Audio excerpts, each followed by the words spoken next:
Você sabe que a cada novo arco de One Piece, inimigos poderosos aparecem para prejudicar um país, e os Chapéus de Palha têm a missão de derrotá-los e salvar o dia. E os Cavaleiros Sagrados não são diferentes. Afinal, como a guarda de elite da Terra Sagrada de Mary Joyce, eles agem de acordo com a necessidade do governo mundial, que são um grande vilão da obra. Mas qual será o ranking de poder de todos eles? Quais são os detalhes secretos por trás desses personagens que talvez você não saiba? É isso que você vai descobrir nesse vídeo de todos os Cavaleiros Sagrados de One Piece ranqueados e explicados. Mas antes, se você tá cansado de perder tempo procurando as melhores ofertas quando se trata de adquirir aquele volume de mangá para completar ou iniciar sua coleção, saiba que pensando nisso, criei um novo canal no Telegram, onde divulgo as melhores promoções dos volumes do seu mangá favorito, além de também roupas, acessórios, action figures e muito mais coisas relacionadas a animes. Isso sem flodar promoções e sem conversas paralelas, já que não é um grupo, e sim um canal. Inclusive, já tem as melhores promoções dos volumes de 3 em 1 de One Piece, e para entrar lá é muito fácil, basta clicar no link que tá na descrição e aproveitar. Galera, além de ser a guarda de elite, os Cavaleiros Sagrados também possuem autoridade para supervisionar os nobres, e possuem 9 membros em que o seu líder é chamado de Comandante Supremo. E o curioso é que eles são formados por nobres com habilidades reais de combate, o que diferencia eles bastante da maioria dos Tenryubits que são mostrados ao longo da obra. E são, claro, os famosos buchas, e como eles possuem autoridade, se algum nobre estiver em perigo enquanto os Cavaleiros de Deus estiverem presentes, eles irão trabalhar para protegê-los. Porém, se o nobre agir de alguma forma que desafie a conduta adequada, como mostrar gentileza para com aqueles de classe baixa, os Cavaleiros Sagrados podem e irão puni-los, ou até mesmo executá-los, se fizerem algo realmente fora da linha, como por exemplo, defender aqueles que atacam outro nobre. Em resumo, são todos cuzões, tanto ou até mais que os outros Tenryubits comuns. E é aí que você percebe o quão perigoso esses caras realmente são, porque além disso, estão abaixo apenas do Gorosei e do Imu-sama. E bom, breve contexto apresentado, agora sim, vamos para todos os Cavaleiros Sagrados de One Piece ranqueados e explicados. E para começar, temos os Cavaleiros não apresentados, porque como eu falei no início do vídeo, existem 9 Cavaleiros Sagrados, porém, só foram apresentados 5 na história, até o momento da gravação desse vídeo, e dos outros 4, 2 deles foram vistos em God Valley, 38 anos no passado, ao lado do Garlin. Um deles, usando uma máscara de caveira bovina, empunhando uma espécie de arma de tipo bastão, e a outra era uma jovem de cabelo escuro, vestindo uma armadura semelhante à do Garlin, e por isso ficam aqui como menção honrosa. Mas iniciando o ranking de fato, em quinto lugar temos a Gunko, Cavaleira Sagrada que foi para Elbaf ao lado do Shamrock, que se apresentou para o combate no capítulo 1145 contra alguns dos Chapéus de Palha, que é quando esse roteiro está sendo escrito, e fica nessa posição porque ao longo da obra, mesmo não tendo lutado realmente contra alguém forte, Oda demonstrou ao longo da obra que personagens femininas em sua maioria acabam ficando para trás no quesito poder, o que claro é uma pena. Apesar disso, ela é muito interessante e poderosa, e até o momento se mostrou bastante arrogante e focada na missão, e a sua arrogância talvez seja melhor mostrada ao ferir Loki preso, o que parece ser uma mistura de frustração e confusão com a firme recusa do gigante em se juntar aos Cavaleiros Sagrados, já que o status é algo que muitos sonham. Apesar disso, Gunko mostrou um temor interessante ao deus do sol Nika, o que francamente faz a minha mente ir longe nas teorias. Mas agora falando da sua Akuma no Mi, a dela é a Aro no Mi, uma Akuma no Mi do tipo Paramécia, que concede habilidades de criar e controlar vetores, aparentemente de forma telecinética, e com eles ela faz usos ofensivos e de transporte.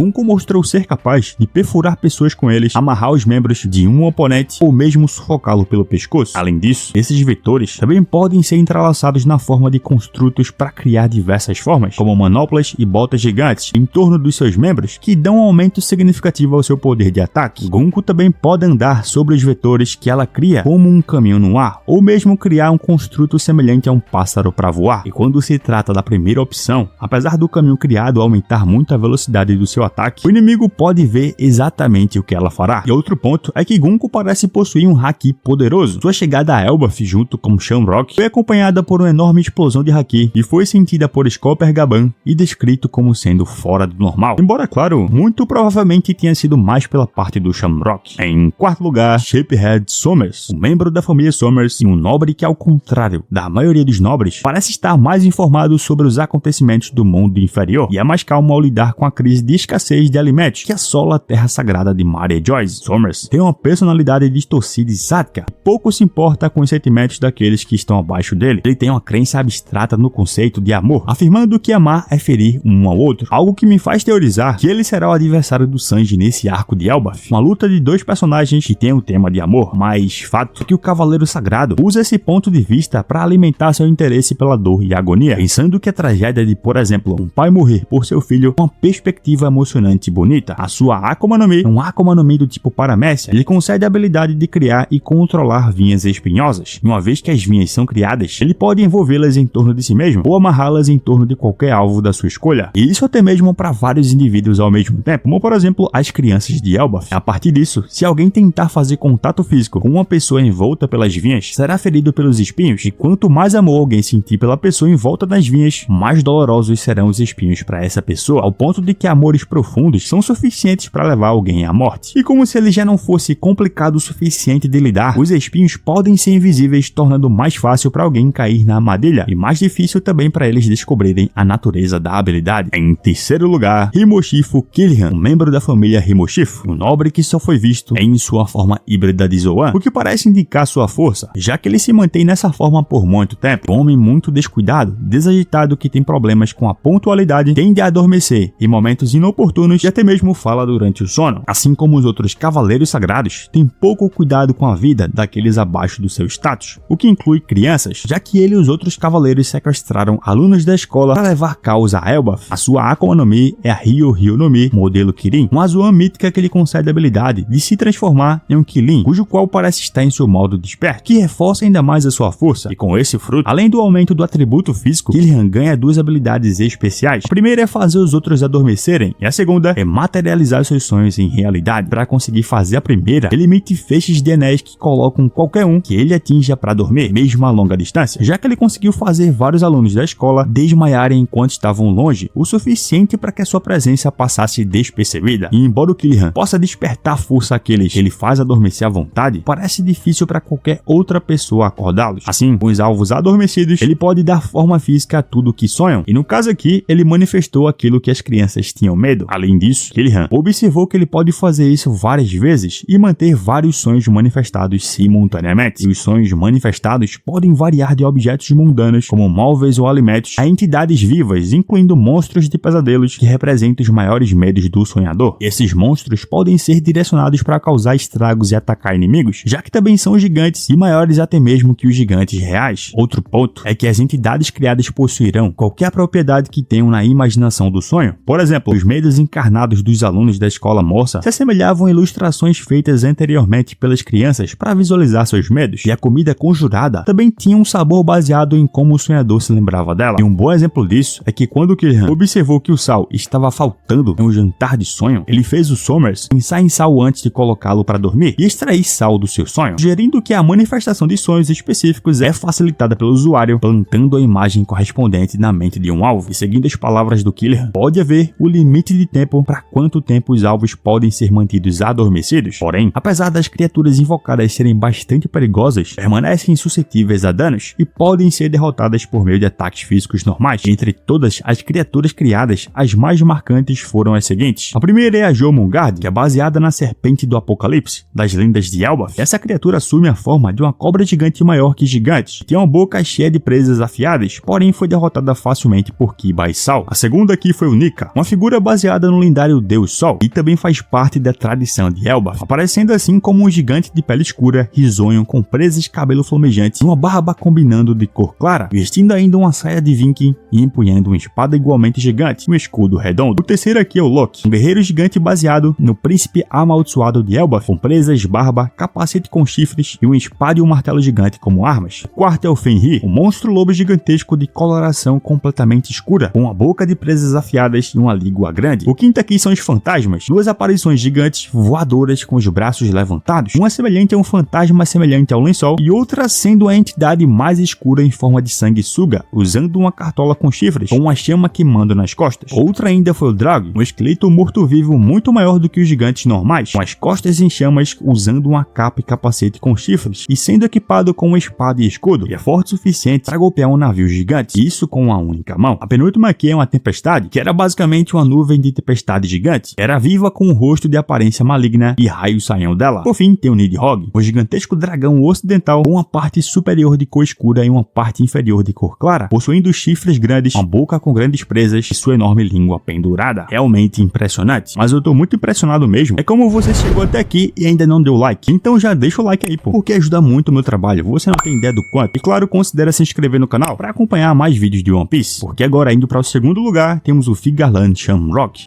o atual comandante dos Cavaleiros Sagrados, filho do Figarland Garlin e o irmão gêmeo do Shanks. Resumindo, só tem gente forte nessa família, e foi o Shamrock que liderou a missão dos Cavaleiros de anexar Elbaf e fez a invasão inicial, porém acabou retornando para Mary Joyce quando Killian e Somers chegaram até o local para resolver algumas questões. Assim como todos os nobres, Shamrock não tem respeito algum com os menos favorecidos, ou com quem não tem o mesmo status que o dele. Ele se refere ao Shanks como distante, o que indica uma opinião não muito boa sobre o seu irmão, muito provavelmente por ele ter escolhido voluntariamente abandonar Mary Joyce para ficar no mundo inferior e imundo. Isso, claro, segundo ele. Ao contrário dos seus companheiros, Shamrock aparentemente não possui um Akuma no Mi, porém a sua espada possui a Zoan mítica do Cerberus, que é despertada inclusive. Assim, a lâmina pode se transformar em um cão de 3 cabeças sob o seu comando, que por sua vez tem lâminas saindo da sua boca. Até Loki, que é conhecido entre os gigantes por sua incrível força, estava com medo de ser esfaqueado por essa arma. E outro ponto é que Cerberus é capaz de separar suas 3 cabeças do pescoço e fazê-las parar emitindo fluxos de chamas dos pontos de divisão de uma maneira muito semelhante a uma propulsão a jato. E como um guerreiro poderoso, Shamrock também possui um haki muito forte, que, como eu falei no início do vídeo, chamou a atenção do Scopper Gaban e foi descrito como anormal. E por fim, em primeiro lugar, tem o Figarland Garlin, que atualmente é um dos Gorosei, com o título de Deus Guerreiro da Ciência e da Defesa, mas que também é o comandante supremo dos Cavaleiros Sagrados, além de, claro, ser o pai dos gêmeos Shanks e Shamrock, um nobre da família Figarland. Garlin é tão poderoso que se tornou o, entre aspas, campeão de God Valley por vencer a competição de caça nativa, na qual, apesar de começar com 10.000 pontos negativos, assumiu a liderança com sucesso antes da interrupção da competição, algo que ocorreu 38 anos antes do tempo presente da história. Desde então, ele serviu como comandante supremo dos Cavaleiros Sagrados por décadas, até suceder o posto de Gorosei do Jay Garcia Saturno. Isso, claro, no final do arco de Egghead. E como comandante supremo dos Cavaleiros Sagrados, ele tem autoridade sobre o resto do grupo e podia julgar os outros nobres por comportamento considerado intolerável. Como eu já falei no começo do vídeo também, como um Gorosei, Garlin possui comando sobre todos os pacifistas do modelo Kuma, bem como também comando sobre os Serafins. Apesar de não ter sido mostrado em um combate real ainda, para o Dragon ter cautela com ele, é porque o cara é extremamente poderoso e também perigoso. E outro ponto ainda é que quando os Rocks e os piratas Roger chegaram a God Valley, Garlin estava pronto para enfrentar o inimigo com seus companheiros. Em batalha, ele parece usar uma grande espada que teoriza também ter uma Akuma no Mi do tipo Zoan mítica, assim como o seu filho. E por enquanto esse é o meu rank de todos os Cavaleiros Sagrados do One Piece. Concorda ou não concorda? Deixa a tua opinião aqui nos comentários. E se você gostou desse vídeo, aqui na descrição eu vou deixar a playlist de One Piece do canal pra você conferir os vídeos lá, beleza? Porque agora eu vou indo nessa. Obrigado a quem assistiu até o final. Valeu, falou!